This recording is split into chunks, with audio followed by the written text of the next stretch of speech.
Aceh Utara untuk penyidik besok melakukan tindak pidana atau jarima.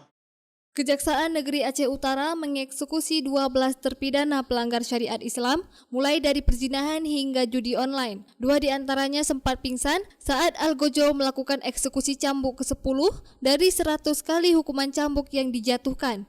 Prosesi ukubat cambuk tersebut berlangsung di halaman Kejaksaan Negeri setempat pada Rabu 27 Desember 2023. Yang pingsan salah satu di antaranya adalah seorang perempuan berinisial M, usia 30 tahun, warga Gampong Matang Cengai, Kecamatan Langsa Timur, Kota Langsa. Berdasarkan putusan Mahkamah Lok Sukon pada tanggal 9 November 2023, pasal 33 ayat 1 Kanun Aceh nomor 6 tahun 2014, dirinya terbukti melanggar hukum jinayat zina dan memvonis ukubat hudud sebanyak 100 kali cambuk. Sementara kedua terpidana yang tumbang saat menjalani hukuman langsung ditangani oleh tim medis.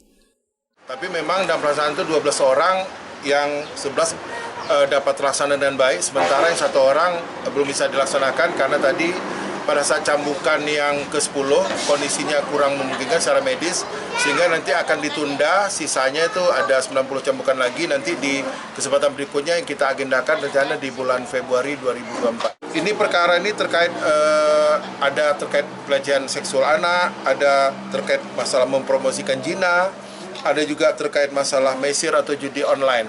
Jadi ada beberapa perkara terkait masalah pelanggaran kanun. Itu tentunya eksekusi itu merupakan tindak lanjut ya dari sebelumnya sudah disidangkan di Mahkamah Syariah. Tentunya nanti kalau memang sudah dilaksanakan eksekusi, tentunya akan kita bebaskan karena yang bersangkutan telah melaksanakan eksekusi dan akan dibebaskan untuk selanjutnya.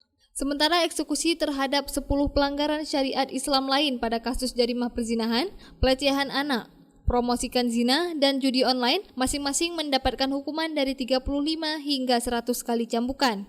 Dari Aceh Utara, Saiful Bahri melaporkan untuk Puja TV Aceh.